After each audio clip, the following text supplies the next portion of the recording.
Assalamu alaikum wa rahmatullah. This is Dr. Haroon. This is Dr. Haroon from Biochemistry Department of Avicenna Medical College. आप लोगों का topic चल रहा है आजकल बायोकेमिस्ट्री में मेटाबॉलिज्म ऑफ न्यूक्लियोटाइड्स। थोड़ा सा इसको ज़रा देख लेते हैं। हमारा कोर्स करिकुलम था जिसमें हमारे पास प्यूरीन्स की और पैरामिडीन्स की डी नोवो सिंथेसिस थी, सैल्वेज पाथवे था और डिग्रेडेशन थी। डिसऑर्डर्स से प्यूरीन मेटाबॉलिज्म के और नेचुरल और सिंथेटिक डेरिवेटिव्स थे। आप लोगों को बताया गया था कि ये 6 लेक्चर्स में डिवाइडेड होगा। 2 lectures mine, then 2 lectures doctor Zara, then 2 mine. ये ऊपर वाले 2 हो चुके हैं, doctor Zara's lecture and mine lecture जो लास्ट वीक हुए थे। इस वीक के 2 लेक्चर रहते हैं, एक आज डिलीवर किया जा रहा है अभी और एक सैटरडे को इंशाल्लाह।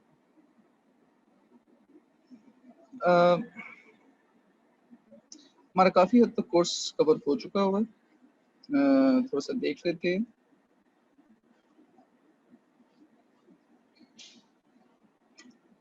हमारे पास जो कोर्स के टॉपिक्स थे उनमें से जो कवर हो चुके हैं वो हैं केमिस्ट्री ऑफ न्यूक्लियोटाइड्स, प्यूरीन्स में de novo synthesis, salvage pathway, pyrimidines में एज डॉक्टर ज़ारा अपडेटेड में, पैरामिडीन्स में de novo synthesis, salvage pathway, synthesis of deoxyribonucleotides, degradation of pyrimidines and natural and synthetic derivatives. ये हमारे कोर्स के टॉपिक्स कवर हो चुके हैं। सो आगे चलते हैं। अब हमारा आज जो प्यूरीन्स का शुरू होना है जहाँ से, ये है वो कुछ जगह।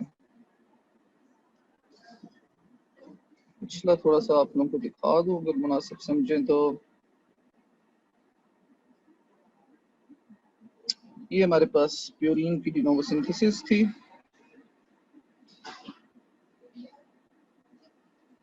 जिसमें हमारे पास राइबोज 5 फॉस्फेट के साथ एटीपी मिला, पीआरपीपी बना, फॉस्फोराइबोजाइल पायरोफॉस्फेट,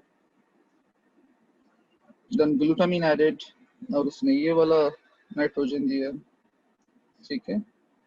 देन ग्लाइसिन केम, उसने ये वाला पोर्शन दिया। देन फॉर्माइल टेट्राहाइड्रोफोलेट केम, ये वाला कार्बन दिया, ठीक है।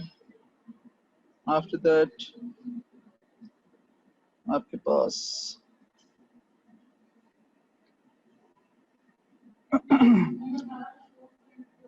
फॉर्माइल टेट्राहाइड्रोफोलेट के बाद आपके पास यहाँ तक ये क्लियर हो चुका है, भर चुका है यहाँ तक ये वाला पोर्शन सारा, ठीक है।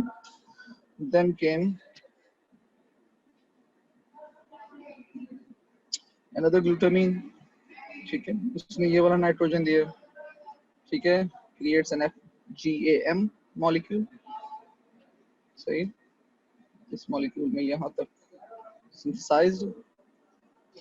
देन केम कार्बन डाइऑक्साइड, उसने ये वाला कार्बन दिया। देन केम एस्पर्टेट, उसने ये वाला नाइट्रोजन दिया। And lastly another molecule of formyl tetrahydrofolate,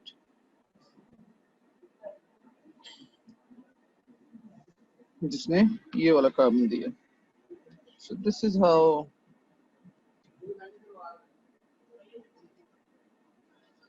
a purine molecule is synthesized, ठीक है। इसको IMP कहते हैं। IMP की फिर आगे 2 फेट्स दी हैं, एक AMP बनाता है by the addition of aspartate, A से याद रखिए, ए से याद रखिए। दूसरी फेट है इसके IMP की, ये GMP बनाएगा। इसके साथ ऐड होगा हमारे पास ग्लूटामीन, ठीक है, G से याद रखें, और हमारे पास AMP और GMP सिंथेसाइज हो जाएंगे। उसके बाद ये जो AMP और GMP हैं, they can be converted to ADP and GDP by specific ATP dependent kinases, adenylate kinase and guanylate kinase, ठीक है।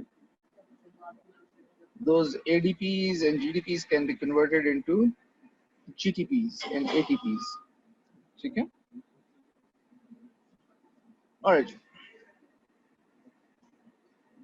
इसकी थोड़ी सी आपने रेगुलेशन देखी थी, स्पेसिफिकली रेट लिमिटिंग हमारे पास ये वाला मॉलिक्यूल एंजाइम था, ठीक है। उसके बाद ये पाबा एनालॉग्स और फॉलिक एसिड एनालॉग्स देखे थे। उसके बाद हमने रेगुलेशन में आईएमपीडी हाइड्रोजिनेज का देखा था कि माइक्रोफिनोलिक एसिड इसको इरिवर्सिबली इनहिबिट करता है। Then came the salvage pathway, liver में होता है, डाइट से लेते हैं हम ये, और उसके बाद ब्रेन के ऊपर ये मोस्ट इम्पोर्टेंट होता है क्योंकि ऑफ कोर्स आपको बना बनाया एक प्यूरिन मॉलिक्यूल मिल जाता है, बेस मिल जाती है।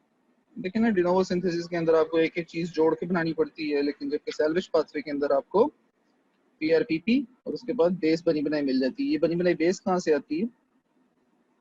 ये आती है आपके डाइजेशन से। डीएनए आरएनए हम खाते हैं जब भी हम कोई भी खाना खाते हैं, चाहे वो प्लांट ओरिजिन हो, एनिमल ओरिजिन हो, उसमें डीएनए आरएनए होते हैं। Breaks down into nucleotides that break down into nucleoside that breaks down into bases. These bases and nucleoside can be salvaged, taken up and be converted into nucleotides, which can be further converted into DNA, RNA. ठीक हो गया जी? और ये हमारे पास जिस तरह हमने देखा था कि IMP से AMP भी बनता है, इस तरह IMP से GMP भी बनता है। ये दो IMP की जो फेट्स हैं, GMP can be converted back into IMP, AMP converted back into IMP। ठीक है, जब AMP IMP पे कन्वर्ट होता है तो IMP गोज, इसके ऊपर ये एक न्यूक्लियोटाइड है, इसके ऊपर न्यूक्लियोटाइडेज एंजाइम एक्ट करेगा और ये एक न्यूक्लियोसाइड बन जाएगा, इनोसिन। ठीक है, इनोसिन के ऊपर से अगर उसका न्यूक्लियोसाइड के ऊपर से अगर उसका शुगर भी निकल जाती है तो पीछे रह जाती है हाइपोजेंथीन, which is a nitrogenous base. ठीक है, इसी तरह इसमें जरा यहाँ पे हाइपोजेंथीन पे रोक लो। इसी तरह GMP can be converted back into IMP that can get into be converted into hypoxanthine। ठीक हो गया? GMP on its own can be converted into guanosine। ये क्यों? न्यूक्लियोटाइड है, न्यूक्लियोटाइडेज एंजाइम एक्ट करेगा तो पीछे रह जाएगा ग्वानोजीन। ग्वानोजीन क्या है? हमारे पास न्यूक्लियोसाइड है, इस न्यूक्लियोसाइड के ऊपर न्यूक्लियोसाइडेज एंजाइम एक्ट करेगा तो पीछे जो हमारे पास शुगर है वो भी निकल जाएगी, तो पीछे रह जाएगी सिर्फ ये nitrogenous base guanine. Guanine can be converted into xanthine. ठीक है, तो अल्टीमेटली हमारे पास ये वो मॉलिक्यूल है जो क्रिएट होता है for further processing of nucleosides which can be converted into uric acid. सही, ये जो पीछे आपको बताया था कि जो ग्वानोजीन है, sorry, guanine, not guanosine, guanine, only the nitrogenous base। ये जो हमारे पास guanine है, ठीक है, ये जो हमारे पास एडेनिन है और ये जो हमारे पास हाइपोजेंथीन है, ठीक है, ये मोस्टली चाहिए होते हैं आपको सैल्वेज के लिए। सैल्वेज होते हैं क्योंकि अगर तो कोई भी चीज, चाहे वो ग्वानोजीन के थ्रू, एडेनिन के थ्रू हो या हाइपोजेंथीन के थ्रू हो, अगर तो वो इस ज़ैंथीन में कन्वर्ट हो गया तो वो फिर आगे यूरिक एसिड बना देगा। ठीक है ना, एंड वो फिर बॉडी से एक्सक्रीट आउट ही होगा। ठीक हो गया जी? अब हमारे पास ये जो है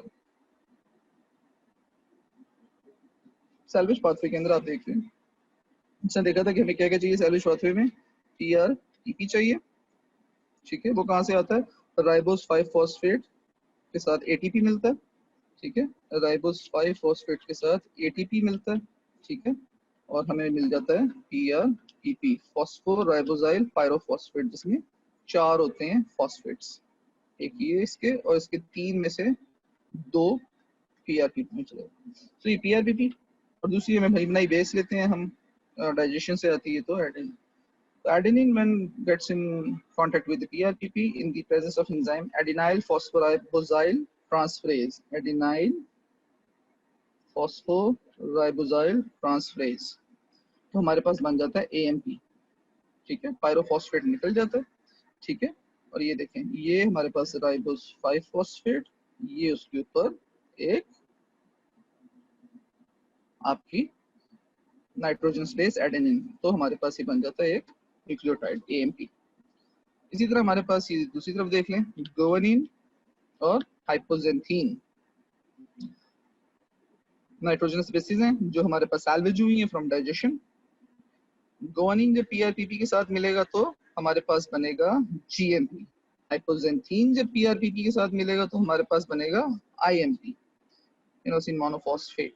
इसके लिए एंजाइम है कॉमन है इन दोनों रिएक्शंस के लिए, हाइपोजेंथीन गुआनिन फॉस्फोराइबोजाइल ट्रांसफरेज, HGPRT, या इसको कुछ जगह पे HPRT भी कहा जाता है। ठीक है, तो ये वो रिएक्शन था एडेनिन से AMP। एंजाइम कौन सा था? Adenine phosphoribosyl transferase. ठीक है, एडेनिन फॉस्फोराइबोजाइल ट्रांसफरेज। अगर इसकी डेफिशिएंसी हो जाती है इस एंजाइम की तो क्या होगा? ये वाला रिएक्शन रुक जाएगा, तो एडेनिन एक्यूमुलेट होनी शुरू हो जाएगी। ठीक है, so adenine accumulates in the deficiency of APRT। ये जो एडेनिन एक्यूमुलेट होती है, ज़ैंथीन डिहाइड्रोजनेज एंजाइम उस पे एक्ट करता है। ठीक है ना, और उसको कन्वर्ट कर देता है dihydroxy adenine, dihydroxy adenine, DHA। ये DHA कॉम्प्लेक्स वाला DHA नहीं है, but it's easier to remember that way, dihydroxy adenine. DHA का मसला ये है कि इट हैज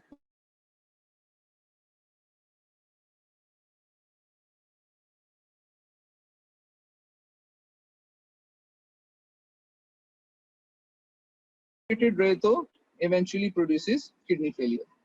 ठीक है, it can easily be treated by the use of allopurinol and febuxostate. ये दोनों ड्रग्स करती क्या हैं? एलोपुरिनॉल के और भी फंक्शंस हैं, लेकिन यहाँ पे इस इंस्टेंस में ये करती है कि ये जो ज़ैंथीन डिहाइड्रोजनेज एंजाइम था, दिस वन हियर, जो एडेनिन को कन्वर्ट करता था, एडेनिन को कन्वर्ट करता था DHA में। ठीक है, ये इस एंजाइम को रोक देता है। ठीक है, तो DHA की एक्यूमुलेशन रुक जाती है। तो ये जितने भी आफ्टर इफेक्ट्स होते हैं सारे इसके उल्टे सीधे से, कि सॉल्युबल नहीं है, प्रेसिपिटेट होना शुरू हो जाता है, किडनी स्टोन्स क्रिएट करता है, किडनी फेलियर क्रिएट करता है, ये सारे के सारे जो एडवर्स इफेक्ट्स हैं वो रुक जाते हैं, एडेनिन एक्यूमुलेट होना शुरू हो जाता है। ठीक हो गया जी। दूसरा हमारे पास ये हमने देखा था, ठीक है, HPRT, हाइपोजेंथीन गुआनिन फॉस्फोराइबोजाइल ट्रांसफरेज। ये क्या करता है? गुआनिन को GMP में कन्वर्ट करता है और हाइपोजेंथीन को IMP में कन्वर्ट करता है। ठीक है, अगर इसी एंजाइम की डेफिशिएंसी हो जाए तो क्या होगा? It will result in the buildup of uric acid. क्यों? क्योंकि ये गुआनिन जो है, ये वाला रिएक्शन और ये वाला रिएक्शन जो मैंने बनाया, ये वापस GMP और IMP में जा नहीं सकते। जब ये जा नहीं सकते वापस GMP और IMP में, तो इसका क्या मतलब होगा? इसका मतलब सिंपल सा ये होगा कि हमारे पास ये सारे का सारा रिएक्शन इसी तरह हो रहा है जिस तरह इस वक्त की पिक्चर में बना हुआ है, कि ज़ैंथीन प्रोड्यूस हो रही है, दोनों रिएक्शन से ज़ैंथीन प्रोड्यूस हो रही है। सही, और वो ज़ैंथीन अगर प्रोड्यूस हो रही है तो वो यूरिक एसिड बनाएगी, तो बॉडी के अंदर यूरिक एसिड बिल्डअप होना शुरू हो जाता है। इस डिजीज को, जिसमें ये HGPRT नहीं होता, इसको हम लीश-न्यान सिंड्रोम भी कहते हैं। Syndrome is a collection of conditions, collection of diseases. ठीक है, इसको लीश-न्यान सिंड्रोम भी कहते हैं। सिंपली याद रखने के लिए, हाइपोजेंथीन गुआनिन फॉस्फोराइबोजाइल ट्रांसफरेज डेफिशिएंसी। इसमें होता क्या क्या? यूरिक एसिड बिल्डअप होना शुरू हो जाता है बॉडी में, high levels of uric acid in blood and urine associated with severe gout and kidney problems. Gout इसे उर्दू में गेंठिया कहते हैं। ठीक है, poor muscle control, moderate intellectual disability, or megaloblastic anemia. See, that is why it's called a syndrome, Leishman syndrome. काफी सारी चीजें, gout, kidney problems, muscle control, intellectual disability, megaloblastic anemia, different organs of the body are involved. Or that's why it's called a syndrome. ये treat कैसे होता है? It is treated by allopurinol. Allopurinol के functions जिस तरह भी एक पिछला बताया था कि ये ज़ैंथीन डिहाइड्रोजनेज की एक्टिविटी को रोकता है. ये क्या करता है यहाँ पे जब हम एलोप्यूरिनोल देते हैं रेगुलर डोज के अंदर, reduces the level of uric acid in the blood. कैसे? ये जो एंजाइम है ज़ैंथीन ऑक्सीडेज, ठीक है, इस एंजाइम को ये इनहिबिट करता है. सही. न्यूरोलॉजिकल डेफिसिट्स पे कोई फर्क नहीं पड़ता, ठीक है, मगर जो आपके बाकी हैं, किडनी प्रॉब्लम्स हैं, गाउट है, मसल कंट्रोल है, ये सारे के सारे थोड़े से कंट्रोल में आना शुरू होते हैं. So this is your salvage pathway. Synthesis of deoxyribonucleotides देख लें. Ribonucleotides can be converted into deoxyribonucleotides. Ribonucleotides कौन-कौन से होते हैं? Nucleoside monophosphates like AMP and GMP can be converted to deoxyribonucleotides, DMP, DGMP. इसी तरह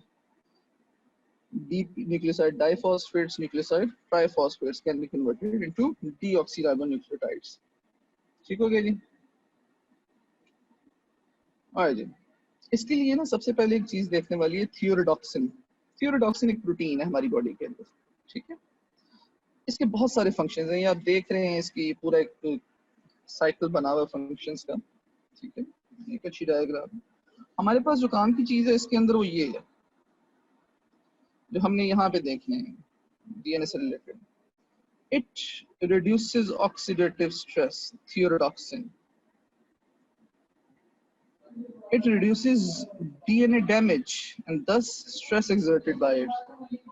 If thioredoxin is present in the body in unlimited form, in unlimited state, it will lead to limitless replicative potential.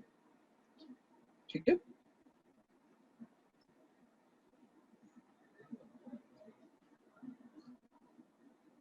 That being said,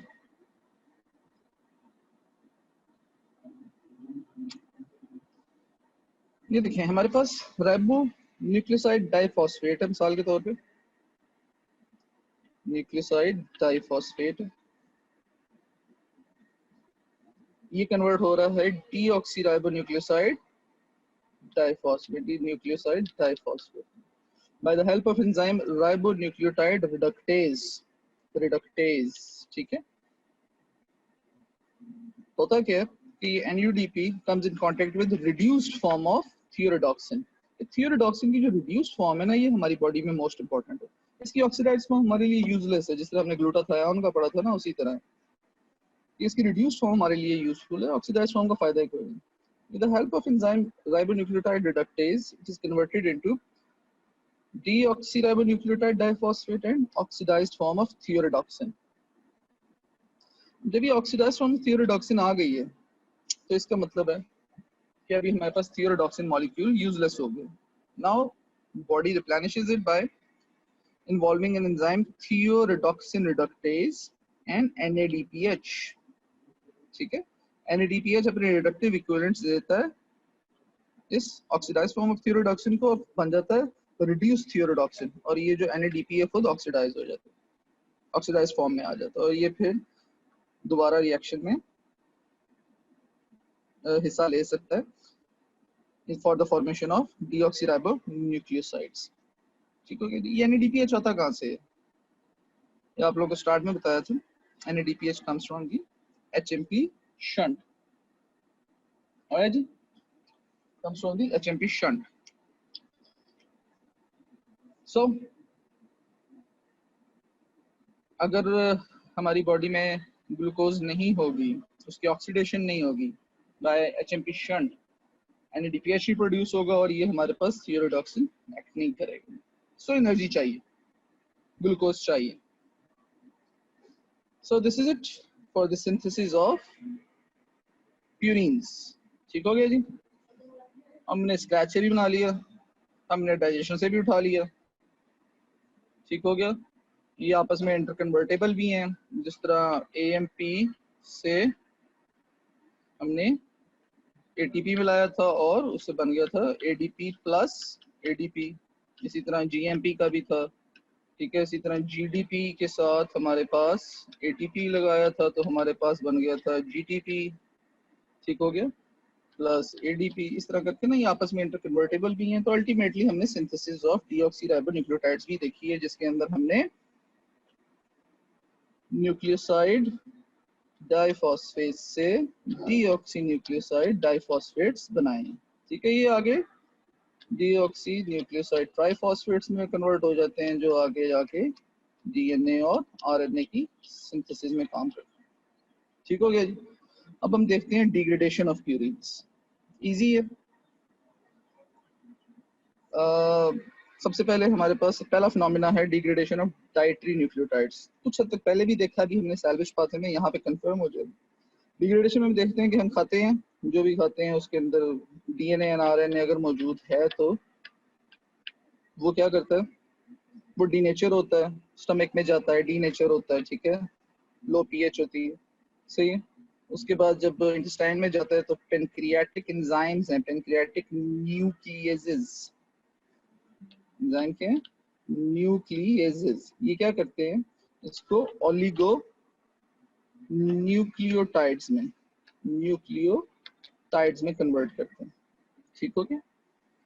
उसके ऊपर enzymes आते हैं, वो भी intestine के अंदर ही होते हैं, पेनक्रियास से आते हैं, फॉस्फोडाइएस्ट्रेजेस, ये बॉन्ड तोड़ते हैं और बनाते हैं न्यूक्लियोटाइड्स बना देते हैं, ठीक है, सिंपल न्यूक्लियोटाइड्स आते हैं। इसके ऊपर एंजाइम एक्ट करता है न्यूक्लियोटाइड्स हैं तो न्यूक्लियोटाइडेज, तो ये बना देता है न्यूक्लियोसाइड्स।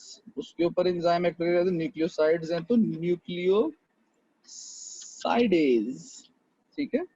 तो ये हमारे पास आ जाते हैं, जब न्यूक्लियोसाइडेज एंजाइम एक्ट करते हैं तो हमारे पास एंड पे आ जाती है नाइट्रोजनस बेसिस, ठीक है। वो प्यूरीन्स भी हो सकती हैं, वो पायरिमिडीन्स भी हो सकती हैं, और जी ये हमारे पास डिग्रेडेशन थ्रू डाइट और डिग्रेडेशन ऑफ डाइटरी न्यूक्लियोटाइड्स, ठीक हो गया जी। DNA RNA हमने खाया, न्यूक्लिएज एंजाइम ने एक्ट किया, ओलिगोन्यूक्लियोटाइड्स बने, फॉस्फोडाइएस्ट्रेज एंजाइम ने एक्ट किया, न्यूक्लियोटाइड्स बने, न्यूक्लियोटाइड्स के ऊपर न्यूक्लियोटाइडेजेस ने एक्ट किया, न्यूक्लियोसाइड्स बने, न्यूक्लियोसाइडेजेस ने एक्ट किया और नाइट्रोजनस बेसिस बने। ये भी यहाँ तो सैल्वेज में चली जाती हैं, ये यहाँ आगे मजीद फर्दर ब्रेक डाउन होती है, ठीक हो गया जी। अब ऑफ कोर्स प्यूरीन की बात कर रहे हैं, प्यूरीन ने कहाँ जाना है, प्यूरीन ने आपको बताया था जिस तरह AMP है और GMP है, इन दोनों ने कहाँ जाना है, IMP में, ठीक है। IMP ने क्या बनाना है, सॉरी मैं इसको यहाँ लेके जा रहा हूँ, IMP ने क्या बनाना है, हाइपोजेंथीन, उसने क्या बनाना है, xanthine, by the help of enzyme xanthine oxidase. Xanthine ने क्या बनाना है, uric acid, by the help of enzyme xanthine oxidase. तो वो यूरिक एसिड फिर बॉडी से एक्सक्रीट आउट हो जाता है, या कुछ डेफिशिएंसी हो, किडनी का कोई इशू हो तो वो क्या होना शुरू हो जाता है, आपकी बॉडी में एक्यूमुलेट होना शुरू हो जाता है, ठीक हो गया जी। सेकंड फिनोमिना हमारे पास डिग्रेडेशन ऑफ प्यूरीन न्यूक्लियोटाइड्स, जो बने हुए हैं डिनोवो सिंथेसिस से, उनकी डिग्रेडेशन वो कैसे होती है, वो देख लेते हैं। हमारे पास बनते कौन कौन से हैं, AMP है डिनोवो सिंथेसिस के एंड पे, सबसे पहले तो IMP बनता है ना, IMP से AMP बन सकता है, IMP से GMP बन सकता है, ठीक है, और बीच में ये जेंथीन भी बन जाता है, IMP से जेंथीन भी बन जाता है। इनकी डिग्रेडेशन कैसी होती है बॉडी में, एज पर रिक्वायर, बॉडी में न्यूक्लियोटाइड्स नहीं चाहिए, ठीक है, बॉडी में मजीद DNA RNA बनाने की जरूरत नहीं है, तो हमारे पास ना कुछ स्टोर नहीं है न्यूक्लियोटाइड्स का, जिस तरह कार्बोहाइड्रेट्स का स्टोर होता है in the form of glycogen, जिस तरह फैटी एसिड्स का स्टोर होता है in the form of tags adipose tissue में, उस तरह ना हमारे पास कुछ स्टोरेज की जगह नहीं है न्यूक्लियोटाइड्स की, तो ये एक्स्ट्रा जो होते हैं वो डिग्रेड हो जाते हैं, ठीक हो गया जी। जिस तरह प्रोटीन्स भी हैं, उनका भी कोई स्टोरेज फॉर्म नहीं है, वो भी नाइट्रोजन पूल होता है, वो भी डिग्रेड होते हैं, ठीक है। तो क्या होता है, ये जो AMP है ये कन्वर्ट हो सकता है IMP में by the help of enzyme AMP डीअमाइनेज, ठीक है, ये अमाइन ग्रुप उतर जाता है और ये देखें ये डीअमाइनेज बन जाता है, डीअमाइनेज की मदद से ये IMP बन जाता है, ठीक है। नेक्स्ट हमारे पास है न्यूक्लियोटाइडेज एंजाइम, ठीक है, ये हमने डिग्रेडेशन में भी देखा अभी, न्यूक्लियोटाइडेज एंजाइम, ठीक है। ये क्या करता है, न्यूक्लियोटाइड को तोड़ता है, उसमें से फॉस्फेट निकालता है और पीछे रह जाती है नाइट्रोजनस बेस और शुगर, ठीक है। That is called adenosine, inosine, xanthosine और ग्वानोसिन, ठीक है। अगेन ये जो एडेनोसिन है ये कन्वर्ट हो सकता है इनोसिन में by the help of enzyme adenosine deaminase, वही अमाइनो ग्रुप उतरेगा, ठीक है ना, और वो इनोसिन बना देगा, ठीक हो गया जी। नेक्स्ट हम देखते हैं एंजाइम है purine nucleoside phosphorylase, PNP, purine nucleoside, देखे ना ये ऊपर न्यूक्लियोसाइड बने थे, न्यूक्लियोसाइड फॉस्फोराइलेज, ठीक है। इसमें क्या हो रहा है कि ये राइबोज 1 फॉस्फेट निकल रहा है, जो इसकी शुगर मॉलिक्यूल था वो भी अब निकल जाएगा। जब शुगर मॉलिक्यूल निकल जाएगा तो पीछे रह जाएगी नाइट्रोजनस बेस, इनोसिन की फॉर्म में हाइपोजेंथीन, ज़ैंथेनोसिन में ज़ैंथीन, ग्वानोसिन में गुआनिन, ठीक हो गया जी। अब ये जो हाइपोजेंथीन है ये कन्वर्ट हो सकती है ज़ैंथीन में, ये जो गुआनिन है ये भी कन्वर्ट हो सकती है ज़ैंथीन, हमने पीछे रिएक्शंस देखा था। जब हाइपोजेंथीन कन्वर्ट होती है ज़ैंथीन में, the enzyme is xanthine oxidase, ठीक है। और जब गुआनिन कन्वर्ट होती है ज़ैंथीन में, the enzyme is guanine deaminase. तो अल्टीमेटली हमारे पास आ गया xanthine. Xanthine then can be converted in the presence of xanthine oxidase to uric acid, ठीक हो गया जी।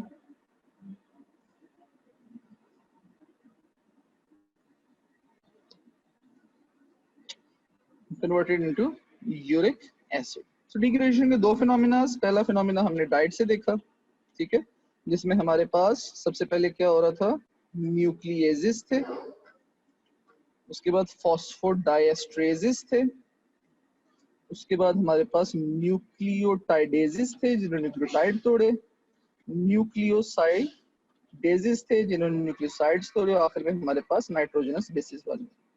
दूसरा डिग्रेडेशन फिनोमेना ये de novo सिंथेसिस वाला है कि हमारे पास AMP, IMP, XMP और GMP है, ठीक है। एडिनोसिन डीअमाइनेज एंजाइम से ये कन्वर्ट हो जाता है इनोसिन में एडिनोसिन, ठीक है। उससे आगे फिर हमारे पास एंजाइम है प्यूरीन न्यूक्लियोसाइड फॉस्फोराइलेज, ठीक है।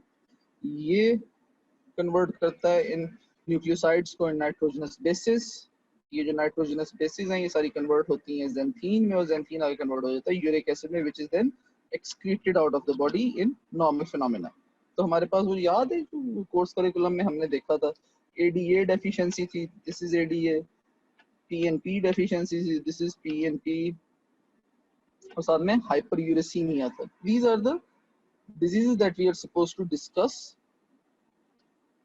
these are diseases that we are supposed to discuss that are associated with purines।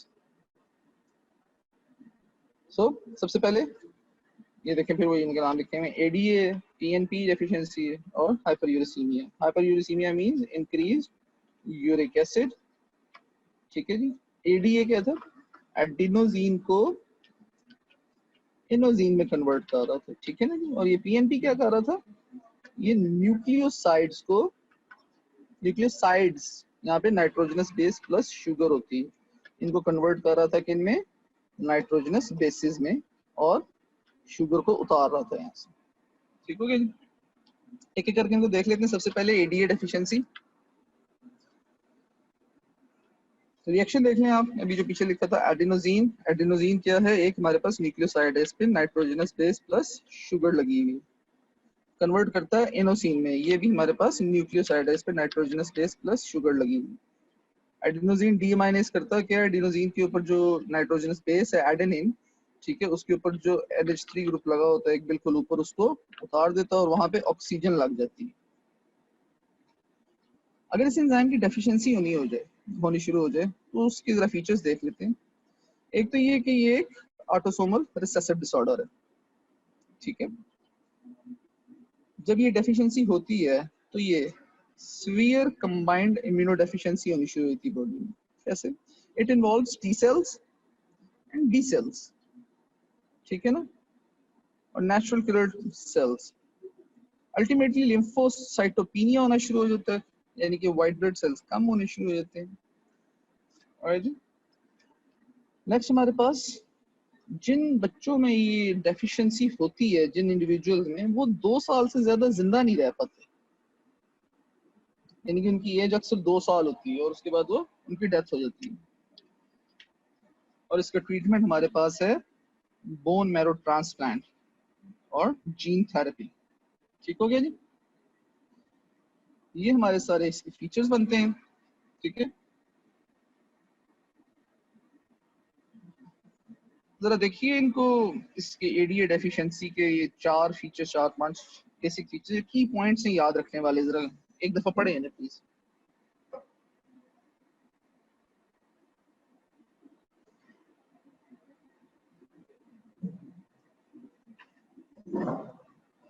और जी आगे देखिए हम पीएनपी डेफिशिएंसी। रिएक्शंस है हमारे पास इनोसिन। इनोसिन क्या है हमारे पास, एक न्यूक्लियोसाइड है, nitrogenous base plus sugar. Xanthosine nitrogenous base plus sugar, nucleoside है। Guanosine nitrogenous base plus sugar. इनके ऊपर एंजाइम एक्ट करता है प्यूरिन न्यूक्लियोसाइड फॉस्फोराइलेज, पीएनपी। करता क्या है वो, ये शुगर उतार देता है, पीछे रह जाती है hypoxanthine nitrogenous base, xanthine nitrogenous base और guanine nitrogenous base. It is also an autosomal recessive disorder. ठीक है, it is rare and less severe than ADA. ADA में देखा ना, 2 साल के अंदर अंदर जिसमें होती है डेफिशिएंसी, 2 साल के अंदर अंदर बच्चे फौत हो जाते हैं। It affects only T cells. ADA क्या कर रहा था, टी सेल्स और बी सेल्स दोनों पे, और साथ में लिम्फोसाइटोपिनिया करवा रहा था। ठीक है, PMP deficient patients have recurrent infections and neurodevelopmental delay. It is not as severe as ADA, मगर एक deficiency है तो of course it is a problem. ठीक है, इसके की पॉइंट्स देख लें। एडीए की तरह ये भी ऑटोसोमल रिसेसिव डिसऑर्डर है। ठीक है, एडीए से मुख्तलिफ, एडीए में हमारे पास एडीए डेफिशिएंसी में टी सेल बी सेल दोनों इन्वॉल्व थे, इसमें सिर्फ टी सेल्स इन्वॉल्व हैं। ठीक है,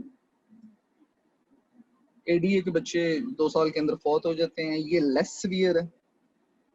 ठीक है, और उसके अंदर हमने देखा था कि ट्रीटमेंट ऑप्शंस दी थी साथ में, बोन मैरो ट्रांसप्लांट और जीन थेरेपी।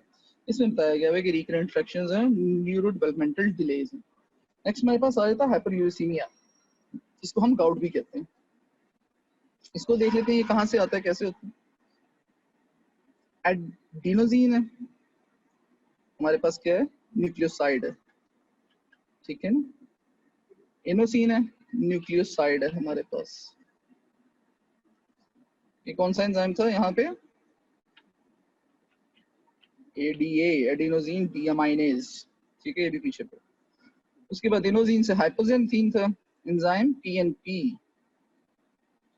ठीक है ना जी, इसी तरह अगर इसके ऊपर से देखें तो हमारे पास यहाँ पे ज़ैंथेनोज़ीन है। ठीक है, विच इज ऑल्सो न्यूक्लियोसाइड। हमारे पास ऊपर यहाँ पे गुआनोजीन है। ठीक है ना, ये सारे कन्वर्ट होते हैं यहाँ पे ज़ैंथीन में, और ज़ैंथीन ऑक्सीडेज एंजाइम से कन्वर्ट होता है यूरिक एसिड। ये एक नॉर्मल फिनोमेना। ठीक हो गया। अब हाइपरयूरेसीमिया होता कहाँ, एक normal phenomena, normal degradation phenomena, तो ये हाइपर यूरेसीमिया होता कैसे है। ठीक है, इसका एक बड़ा पॉइंट है याद रखने वाला। It results primary, hyperuricemia results primarily from under excretion of uric acid. ठीक है, under excretion, normally under excretion, यानी कि किडनी का कोई इशू होता है या एक्सक्रीशन मैकेनिज्म जितना है आपका उसका इशू है। ठीक है ना, over production of uric acid हो जाती है अगर आप ज्यादा, मिसाल के तौर पे जो लोग गोश्त खाते हैं बहुत ज्यादा, डेली उनके दिन के दिन 2 टाइम या 3 टाइम खाना होता है, लेकिन उसके अंदर मीट जरूरी है। ठीक है, होते हैं कुछ लोग हमारी आसपास के लोगों में, तो उनके अंदर भी ओवर प्रोडक्शन भी हो जाती है, मगर वो भी फिर एक्सक्रीट आउट हो रही होती है। But it is less common कि ओवर प्रोडक्शन की वजह से आपको गाउट होना शुरू हो जाए। There is some underline excretion problem. ठीक है, जब ये ऑफ कोर्स एक्यूमुलेशन होनी शुरू हो जाती है either due to under excretion और ड्यू टू ओवर प्रोडक्शन, तो ये डेपोजिशन होनी शुरू हो जाती है in the form of monosodium urate crystals. ठीक है, ये क्रिस्टल डेपोजिशन इसको टोफाई कहते हैं। ये कहीं भी हो सकती है, सॉफ्ट टिश्यूज में कहीं भी हो सकती है, स्पेशली किडनीज में। ठीक है, अगर कहीं भी हो सकती है डेपोजिशन ये वाली, तो recurrent attacks of acute arthritic joint pain. जितने भी जॉइंट्स हैं उनमें पेन हो सकती है, इन्फ्लेमेशन होती है, पेन हो सकती है, क्रिस्टल्स हैं। ठीक है, जॉइंट्स में जाएंगे तो वहां पे जाके उनकी मूवमेंट्स को रोकेंगे, इन्फ्लेमेशन करेंगे, इंजरी कॉज करेंगे और पेन होगी। ट्रीटमेंट इसका बड़ा आसान सा, एलोप्यूरिनॉल दें। वो क्या करता है, ज़ैंथीन ऑक्सीडेज को रोक देता है। ज़ैंथीन ऑक्सीडेज का क्या काम था, ये ज़ैंथीन को कन्वर्ट करता है इनटू यूरिक एसिड। ठीक है, ज़ैंथीन ऑक्सीडेज। तो ना ये एंजाइम रहेगा, ना ये ज़ैंथीन कन्वर्ट होगा यूरिक एसिड में। तो हमारे पास पीछे एक्यूमुलेशन होनी शुरू हो जाती है हाइपोज़ैंथीन और ज़ैंथीन। ठीक हो गया जी। सो डिजीज के अंदर हमने देखा एडीए, क्या क्या हमने देखा, पीएनपी डेफिशिएंसी, हमने देखा हाइपर यूरेसीमिया। एडीए के अंदर क्या था, एडीए में हमने देखा था कि ऑटोसोमल रिसेसिव डिसऑर्डर है हमारे पास। एडीए जो डेफिशिएंसी है उसकी वजह से क्या होता है, हमारे पास लिम्फोसाइटोपिनिया होना शुरू हो जाता है। जो बी सेल्स थे और टी सेल्स थे दोनों इन्वॉल्व होते हैं। उसके बाद हमने देखा था कि 2 साल से ज़्यादा बच्चे जिंदा नहीं रह पाते। हमने देखा था कि इसका ट्रीटमेंट है बोन मैरो ट्रांसप्लांट और जीन थेरेपी। ठीक है जी। पीएनपी में हमने देखा था कि ऑटोसोमल रिसेसिव डिसऑर्डर है, लेस सीवियर है एडीए से, और हमने देखा था कि इसमें सिर्फ टी सेल्स काम करते हैं और रिकरेंट इन्फेक्शंस होती हैं। ठीक है। हाइपरयूरेसीमिया में हमने देखा कि हाइपरयूरेसीमिया होता क्यों है, होता है इस वजह से कि ओवर प्रोडक्शन की वजह से लेस कॉमन है, और अंडर एक्सक्रीशन की वजह से एक्सक्रीशन का इशू है ज्यादा। ठीक है जी। उसके बाद हमने देखा कि ये मोनोसोडियम यूरेट क्रिस्टल्स बनाता है। ठीक है, और डिपॉजिट होना शुरू होता है सॉफ्ट टिश्यू में। डिपॉजिट होता है तो अगर जॉइंट्स में डिपॉजिट होना शुरू होता है तो वहां पे पेन करता है। ठीक है, जिसे हम आर्थराइटिक पेन भी कहते हैं। ठीक है, और ये ट्रीट होता है किससे, एलोप्यूरिनॉल से, जो ज़ैंथीन ऑक्सीडेज एंजाइम को इनहिबिट कर देती है। Alright ji. Next comes your natural and synthetic derivatives of purines. ये हमारे पास प्यूरिन मॉलिक्यूल है, उसी तरह का प्यूरिन मॉलिक्यूल है जो हमने बनाया था। थोड़ा सा इसको देख भी लेते हैं, मौका मिल ही गया था। ये वाला नाइट्रोजन आता है, डिनोवल सिंथेसिस की बात करो, ये वाला नाइट्रोजन आता है ग्लूटामीन से। ये वाला पोर्शन आता है हमारे पास ग्लाइसिन से। ये वाला पोर्शन जो कार्बन है ये आता है हमारे पास फॉर्माइल टेट्राहाइड्रोफोलेट्स। ये वाला पोर्शन आता है हमारे पास फिर ग्लाइसिन से। ये वाला कार्बन आता है हमारे पास कार्बन डाइऑक्साइड से। ये वाला नाइट्रोजन आता है हमारे पास एस्पार्टेट से। लास्ट वाला फिर फॉर्माइल टेट्राहाइड्रोफोलेट्स। ठीक है ना जी। तो एडेनिन, गुआनिन, हाइपोजेंथीन, ज़ैंथीन और यूरिक एसिड, ये वाले वो प्यूरीन्स हैं जो हम ऑलरेडी डिस्कस कर चुके हैं अब तक। ठीक है, सिंथेसिस, डिग्रेडेशन, डिजीजेज, इनको हम डिस्कस कर चुके हैं। अब ये कुछ 3 नई चीजें हैं, थियोब्रोमिन, कैफीन और आइसोगोनिन। इनको देख लेते हैं। थियोब्रोमिन क्या है, ये कोकामीज में होता है प्रिंसिपली, कुछ और प्लांट्स में भी होता है। ठीक है, it is use as a bronchodilator और वेजोडायलेटर। ठीक है, कैफीन हम सबको पता ही है, it is used for to restore mental alertness. आप थके हो, आप कॉफी पिए और it restores your alertness, wakefulness. ठीक है, अगर आप ड्राउजी हैं, ये लें, you are as good as new. कुछ हेडेक मेडिसिन में यूज होती है, माइग्रेन मेडिसिन में भी। ठीक है, वैसे तो माइग्रेन का पॉजिटिव फीचर है कैफीन, चॉकलेट, एसेट्रा। ठीक है, लेकिन फिर भी यूज होती है, जो माइल्ड माइग्रेन्स होती हैं, ठीक है, मगर हेडेक मेडिसिन में यूज होती है। जिस तरह हमारे पास बड़ी एक कॉमन एग्जांपल है पैनाडोल एक्स्ट्रा। पैनाडोल एक्स्ट्रा देखिए, पैनाडोल एक्स्ट्रा में क्या होता है, पैरासीटामोल होती है प्लस कैफीन होती है उसमें, ठीक है। It is also found in some dietary supplements, ठीक है। वेट लॉस में भी यूज की जाती है, और मैनी पॉपुलर एनर्जी ड्रिंक्स में, ये जो हमारे पास वो नहीं है रेड बुल वगैरह, ठीक है, या वो आजकल जो मॉन्स्टर आई हुई है या स्टिंग है, इस तरह की सारी चीजें, इनमें ना कैफीन होती है साथ में, वो आप पीते ही you become alert active. Lastly हमारे पास ये आइसोगुआनिन है, ठीक है, इट कॉजेज म्यूटेशन। इंपॉर्टेंट यही दो है, ठीक हो गया जी। So this is for natural and synthetic derivatives as well, ठीक है। अब मैं, क्योंकि ये वाला पोर्शन मैंने कवर करवा दिया आपको, ये वाला पोर्शन डॉक्टर ज़ारा ने कवर करवा दिया, मैं थोड़ा सा ज़रा जा रहा हूँ क्वेश्चनिंग की तरफ, ठीक हो गया। क्या टाइम हो रहा है, इट्स 1:42, मैं ज़रा क्वेश्चनिंग अलाउ करने लगा हूँ आप लोगों को। ऑलराइट जी, so please go ahead and ask, raise your hands, and I'll allow anyone who want to ask questions. Please ask questions.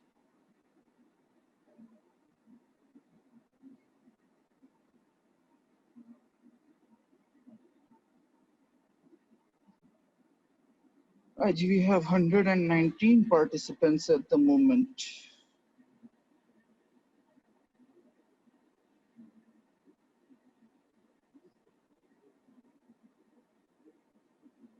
Even if you want to ask questions in chat, you can.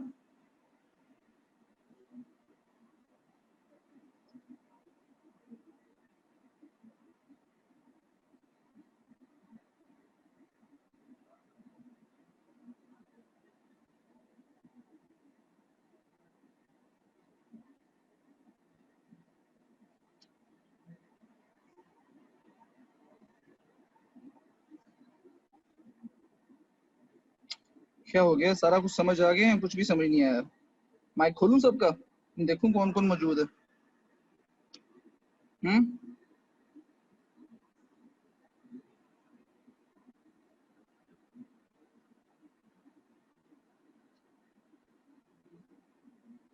मौजूद तो सारे हैं। चलें जी, ask questions please if you have any questions.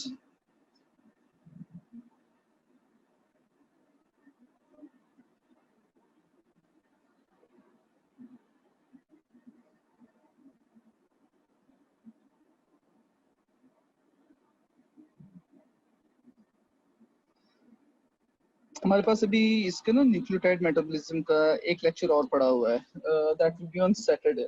जिस तरह प्योरीन metabolism मैंने खत्म करवाई है, पायरिमिडीन मेटाबॉलिज्म डॉक्टर ज़ारा ने खत्म करवाई है, तो हमारे पास एक लेक्चर है अभी। So we are in good waters.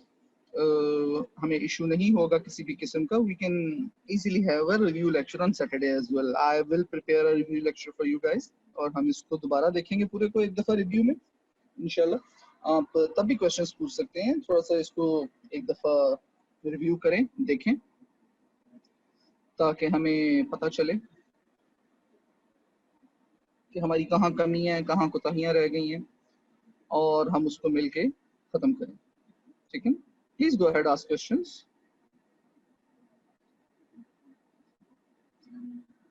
क्या हुआ, सब ने फोन साइड पे रखे हुए हैं?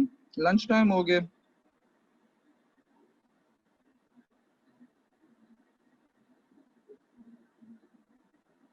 All right, we have a good many students available.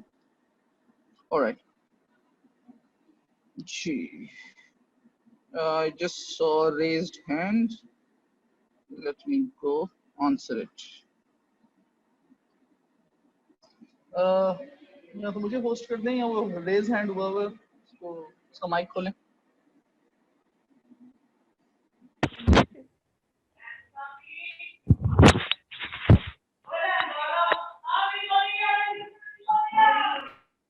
Number 120, you may ask your question.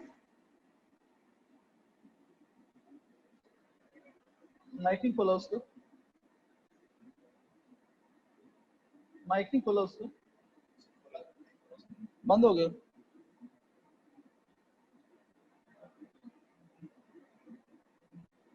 Post कर दे यार, मैं कर लेता हूँ इधर से।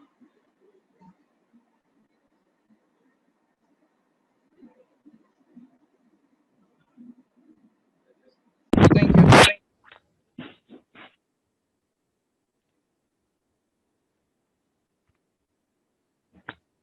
सर आपने हमारी चैट को लॉक लगाया हुआ है, हम पूछ नहीं सकते आपसे।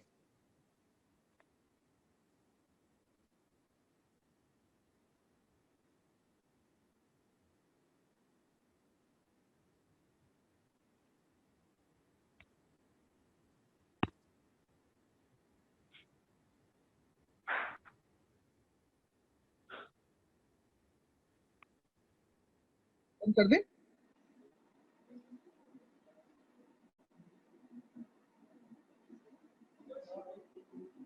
माइक बंद हो गया उसका, ठीक है। चैट खोलनी थी, खोल गई।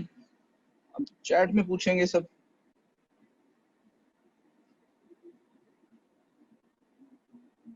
चैट को लॉक नहीं था, चैट आप करते तो सारा मुझे आ जाना था, लेकिन अब सेंड टू एवरीवन करें, चलें।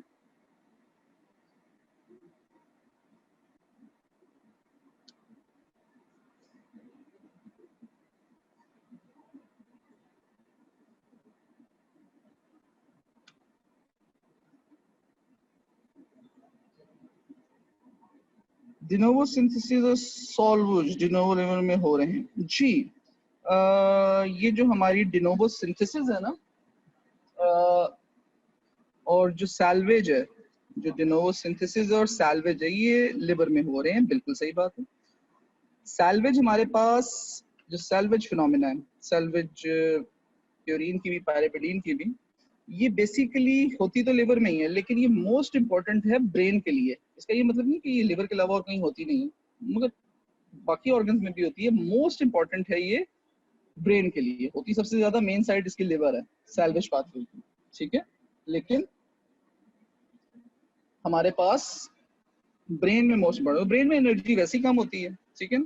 और सैल्वेज पाथवे में हम देख रहे हैं कि सैल्वेज पाथवे में हमें बनी बनाई बेस मिल जाती है। बनी बनाई बेस मिल जाती है तो हमारी एनर्जी कम लगती है, क्योंकि हम डिनोवो सिंथेसिस में जाते हैं तो हमारी ठीक ठाक एनर्जी लगती है। कई मॉलिक्यूल्स ऑफ एटीपी लगते हैं, स्टार्ट करने से लेकर एंड तक कई जगह पे एटीपी यूटिलाइज होता है, ठीक है। तो जिसकी वजह से ब्रेन में इतनी एनर्जी अवेलेबल नहीं होती है, जिसकी वजह से सैल्वेज पाथवे मोस्ट इंपॉर्टेंट होता है हमारे लिए ब्रेन में। ऑफ कोर्स आपने देखा है सैल्वेज पाथवे में डिग्रेडेशन ऑफ न्यूक्लियोटाइड्स को आपने देखा है, ठीक है। न्यूक्लिक एसिड्स को देखा, बेसिकली डीएनए और आरएनए टूटते हैं, ठीक है। Let me show you again.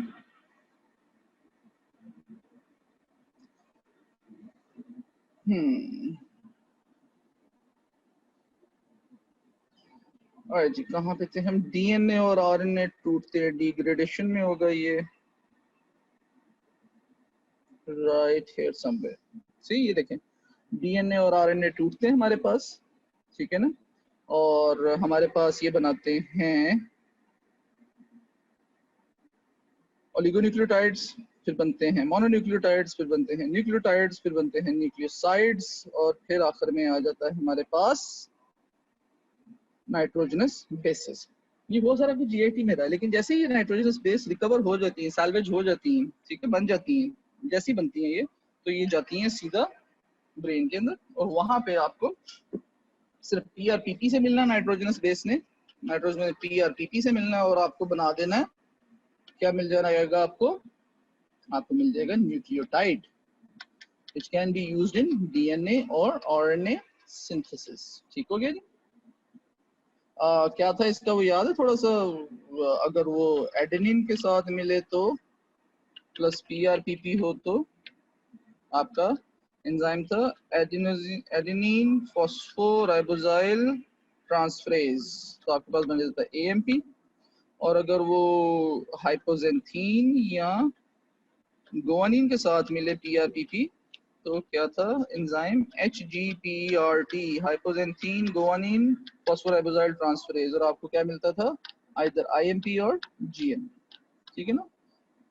Right, hope this answers your questions. जी, any other question please, chat पे पूछें, कोई मसला नहीं।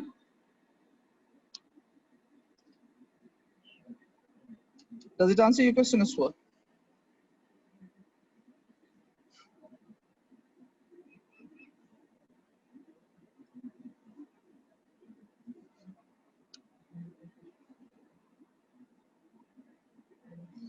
जी प्लीज आस्क क्वेश्चंस। मैं ना अभी आपकी रिव्यू शुरू करना नहीं चाह रहा हूँ, ठीक है। इंशाल्लाह जो सैटरडे को मैं आप लोगों का लेक्चर प्लान करूंगा ना, उसको मैं कुछ इस तरह रिव्यू प्लान करूंगा आप लोगों का कि सबसे पहले हम देखेंगे पायरामिडीन्स को रिव्यू में थोड़ा सा। It will take us about 30 to 35 minutes, ठीक है। उसके बाद हम देखेंगे, वाह जी वाह, ये मोहम्मद उमर साहब कौन है जो अभी तशरीफ लाए? स्टूडेंट है कि नहीं? चलो जो भी है, आगे बड़ी बात है, अल्लाह खैर रखे। पता नहीं स्टूडेंट है कि नहीं, बोला लेट्स सी। एनीवेज जी, आई वाज सेइंग कि हम सैटरडे का लेक्चर है वो इस तरह करेंगे प्लान कि हम सबसे पहले पैरामेडीन की मेटाबॉलिज्म देखेंगे 25 to 35 मिनट्स में, ठीक है। उसके बाद हम तकरीबन 20 to 25 मिनट्स में प्यूरिन की मेटाबॉलिज्म देखेंगे दोबारा, ठीक हो गया। और लास्टली फिर क्वेश्चन आंसर सेशन भी करूंगा मैं इंशाल्लाह। तो please get your questions ready. अगर आज आप नहीं पूछ रहे तो वैसे तो पूछने चाहिए, इट्स नॉट एज सिंपल, इतना इजी भी टॉपिक नहीं है ये कि इसको लाइटली लिया जाए, ठीक है। नो डाउट इसकी इतनी ज़्यादा वेटेज नहीं है as compare to metabolism of proteins या मेटाबॉलिज्म ऑफ कार्बोहाइड्रेट्स या मेटाबॉलिज्म ऑफ फैट्स या लिपिड्स, जो उतनी वेटेज नहीं है, लेकिन फिर भी इट्स इम्पॉर्टेंट टॉपिक। डेफिशिएंसी आपने डिजीजेस देखी हैं इसके अंदर काफ़ी सारी, आपने ATRT डेफिशिएंसी देखी है, एडेनिन फॉस्फोराइबोजाइल ट्रांसफेरेज डेफिशिएंसी देखी है, आपने HGPRT डेफिशिएंसी देखी है, लीच-नीहान सिंड्रोम कहते हैं, बहुत इंपॉर्टेंट टॉपिक है, बहुत कॉमनली आस्क्ड यूनिवर्सिटी क्वेश्चन है, ठीक है। आपने ADA डेफिशिएंसी देखी है, एडिनोसिन डीअमाइनेज डेफिशिएंसी, आपने PNP डेफिशिएंसी देखी है, प्यूरिन न्यूक्लियोसाइड फॉस्फोराइलेज डेफिशिएंसी, आपने हाइपरयूरेसीमिया देखा है, गाउट कहते हैं। अगेन गाउट बहुत इंपॉर्टेंट है क्लिनिकल प्रैक्टिस के पॉइंट ऑफ व्यू से भी, क्लिनिकल वैसे भी पॉइंट ऑफ व्यू से, हमारे यूक्यू के पॉइंट ऑफ व्यू से भी, वाइवा क्वेश्चन के पॉइंट ऑफ व्यू से, और ये बाकी सारी चीज़ें MCQs तो हैं ही हैं, ठीक है। आप ये देख रहे हैं जितनी चीज़ें आप लोगों को बताई हैं इस पूरे लेक्चर में, जो पिछले 3 लेक्चर्स में कवर किया है, जो डॉक्टर ज़ारा ने भी कवर किए हैं 2 लेक्चर में, टोटल 5 लेक्चर में जब तक कवर हुआ है, न्यूक्लियस ये MCQs की भरमार है इसके अंदर, ठीक है। So please give it some time, give it some serious time, ताकि हम इसको अच्छी तरीके से खत्म कर सकें, ठीक है ना। जी, do you have any questions?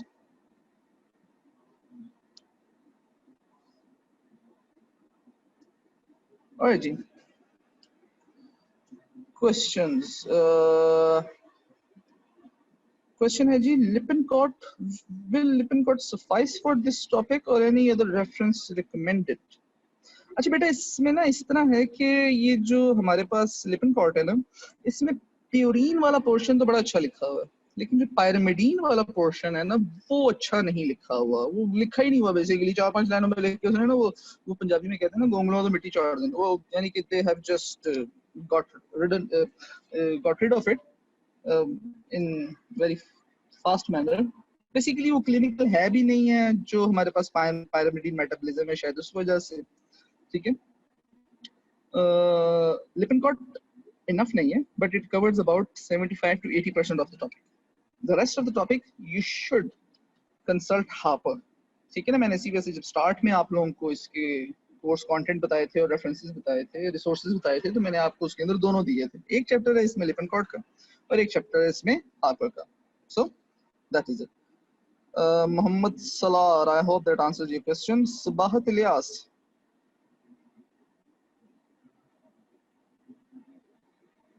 अच्छा ये जो है ना सबाहत, आपका क्वेश्चन के फीमेल में यूरिक एसिड इंक्रीज होता है तो उसका किडनी का मसला होता है या